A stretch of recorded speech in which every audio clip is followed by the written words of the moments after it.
If you've got a mortgage and rates have been all over the place lately, you're probably wondering, should I refinance? In the next few minutes, I'll walk you through the real math, when refinancing actually saves you money, when it's a trap, and one strategy almost nobody uses that could save you six figures. Let's get into it. Every bond market in the world is breaking right now, and if you have a mortgage, that's not just a headline, that's your interest rate. Your bank's already sending you refinance offers promising a lower payment. Here's the problem. Refinancing costs $3,000 to $6,000 in closing fees, and it resets your loan clock right back to year one. You could end up paying more total interest, even with a lower monthly number. Let's do the actual math. Here's a real example. 25 years left on a mortgage. Refinance into a new 30-year loan at a lower rate. Payment drops $321 a month. Break even on the closing costs hits in 14 months. Sounds like a clear win, right? But you just added 5 years of payments back onto your loan.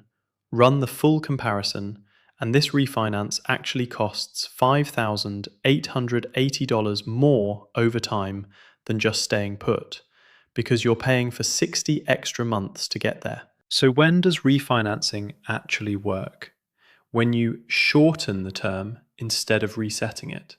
Same $300,000 loan, 25 years left, refinance into a 20-year term instead of a fresh 30. Payment barely moves, just $34 more a month. But your payoff date moves 5 years earlier, and you save $113,200 in interest. It also wins if the rate drop is over 1%, or if your home's appreciated enough to finally drop PMI. Both of those can pay for the closing costs in under 2 years. Here's the rule. Only refinance if the rate drops by at least 0.75 to 1%, and only if you're staying at least 2 to 3 years.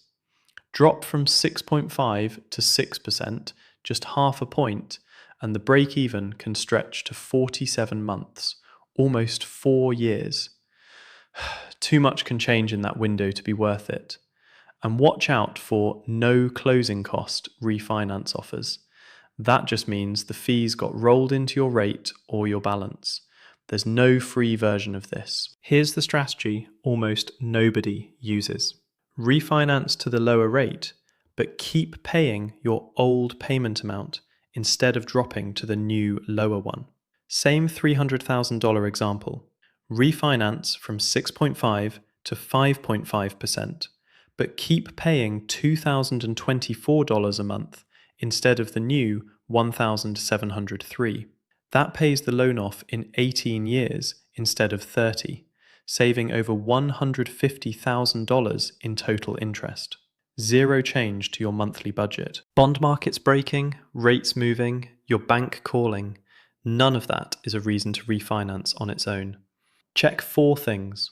Is the rate at least 0.75% lower? Are you staying 2+ years? Are you keeping the term the same or shorter? And what's the actual break-even in months? Run the real numbers every time. The math decides, not the headline, and not the sales pitch. If you're weighing a mortgage decision, refinancing, rent versus buy, fixed versus ARM, I'm covering the real math on all of it in this series. Subscribe so you don't miss the next one.